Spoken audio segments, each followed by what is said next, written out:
Yo, hello colleagues of curiosity, are you well? I hope that you're well, because today I'm going to be answering a question from Steve from Long Island, and Steve from Long Island in the USA asks, is Shakespeare really still relevant in today's society? Well, Steve from Long Island in the USA, I am going to be telling you something that high school English teachers are absolutely going to love for about 20 seconds, and then I'm going to spend 3 minutes after that, if my timings are correct, doing something that's going to absolutely destroy them, because screw high school English teachers, am I right? As much as I doubt a lot of people are going to believe what I'm going to say right now, and as much as I absolutely loathe saying anything that validates the words of my English teachers, Shakespeare is still relevant in today's society.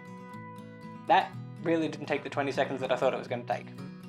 Oh well, that's okay, because it means that I get to get into the bit where I defy everybody's expectations and break a couple of literary hearts all at the same time, because whilst Shakespeare is still relevant in today's society, he is nowhere near, he is most definitely not the lofty, highbrow platform of literature standards that everybody seems to think that he is or was. For one thing, Shakespeare would love things like Twitter. He would adore them. The man literally coined the phrase, brevity is the soul of wit. So 140 character limit plus the globe as his stage, he would go nuts. Just think of all of the different people, both male and female, because remember historians are quite certain that he was a polyamorous bisexual that he could send like by DM little pithy love poems to, even just normal tweets. And remember the fact that Twitter and the internet in general are renowned for creating new words to fill linguistic voids left by new technology and things like that. And Shakespeare was all about beefing up the English language with words of his own design. What's probably more infuriating for the Shakespeare purists out there though, is the fact that you can draw really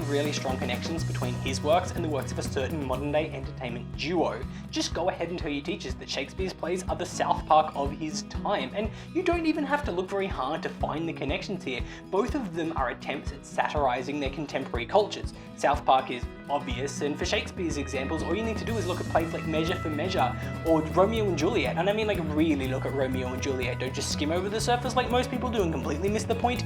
Really dig in there and you'll see the biting satire of everything that was going on at the time. The other massive connection between Parker and Stone and Shakespeare though is that both parties are attempting to aim their content at the lowest common denominator, and I mean everybody knows what South Park will stoop to, but Shakespeare was not any better. Heck, jokes about genitals were pretty much his favourite thing, and he has an entire scene where the dialogue between two people is punctuated by a man urinating in the background. So yeah, if Shakespeare were alive today, he wouldn't be the bastion of moral purity or the creator of boring wordfests that most people seem to think he would be. He would still be a linguistic fortress though, that most definitely would not change, and I like to think that he'd still be writing sonnets and he'd still be using iambic pentameter and he'd still be ripping on modern society and trying to change things and just being generally awesome like that. Can you imagine, for instance, him throwing down in a rap battle against somebody in an iambic pentameter style fashion? Can you picture this thing? Because I can, and it is so amazing.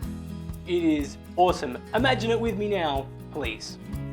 This week's bonus quest I was going to give to you on iambic pentameter, but it turns out that I am way lazier than that. So this week's bonus quest is for you to tell me, do you have trouble being understood sometimes? What is the worst misunderstanding that you have ever gotten into? Tell me in the comment section down below, or tell me on Twitter. And if you have a question that you would like answered on this channel, please tell me in the comment section below or on Twitter or wherever you can find me, and I will do my best to answer it for you in as much awesome detail as I can. And in the meantime, until next week, why don't you go watch Othello or something, because that is actually pretty cool. Or Twelfth Night, that is also amazing.